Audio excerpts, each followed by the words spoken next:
Hello, my name is Carly Callord, and for this presentation I picked the book The Snowy Day by Ezra Jack Keats.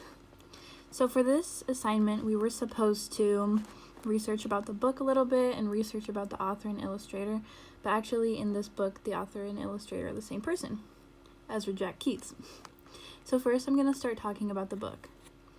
In the book The Snowy Day, a little boy named Peter goes out into the snow to explore. He looks at his footprints, drags his feet, finds a stick, makes a snowman and a snow angel. He's just out there having a good time, and eventually he goes back home. But when he goes back home, he falls asleep. And when he's asleep, he dreams that all the snow melts and it's just another day. But then when he wakes up, he finds that the snow is actually there still and more than before, because it was snowing the night before. And so in the morning, he gets up and he invites his friend to go play with him. And then that's the end of the story. So it's a really cute, kind of simple story that a lot of kids can relate to. As I was researching the book, apparently the Washington Post said that it was the first picture book to show an African American child to be the hero of his own story.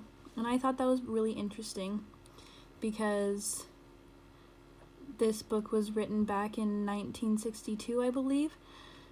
And so I honestly never really thought about anything like that, having to do with children's stories, because I'm assuming most of us are around the age of 18 to 30, let's say. And most of us grew up in a time where, picture books have all different races and stuff. But it also, the next year, 1963, it won the either Caldecott or Caldecott Medal, and that's the highest honor for picture books. So a little bit about Ezra Keats is that his real name is actually Jacob Ezra Katz. He was born here in America, but he was Jewish, and so people discriminated against him. And he really, really didn't like that. Obviously, nobody likes to be discriminated against.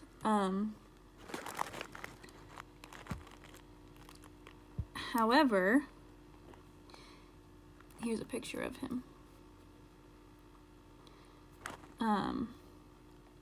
He wanted to seem more American, so he changed his name. But when he began writing books and illustrating them, he started putting children of all different races, color in the books. And he was really well known for that.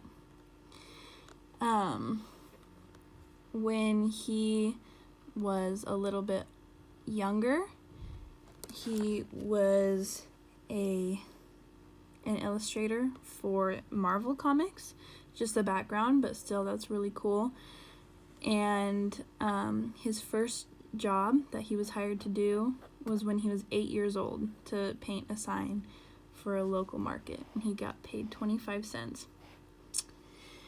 And then when he was in the army, he designed camouflage outerwear for soldiers, just so he had some artistic influence in the military, and I thought that was really cool. Here's another one of his books, or some more of his books actually. The Pet Show, Jenny's Hat, A Letter to Amy, Peter's Chair,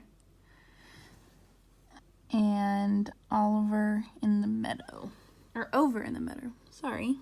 And one of his more famous ones, I think, is John Henry, An American Legend.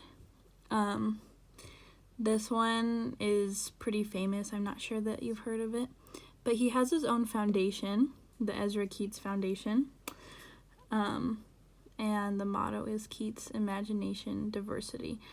And I just think that it's really awesome that he has his own foundation for pretty much accepting all people, all children, and bringing it to life through his illustrations in his books.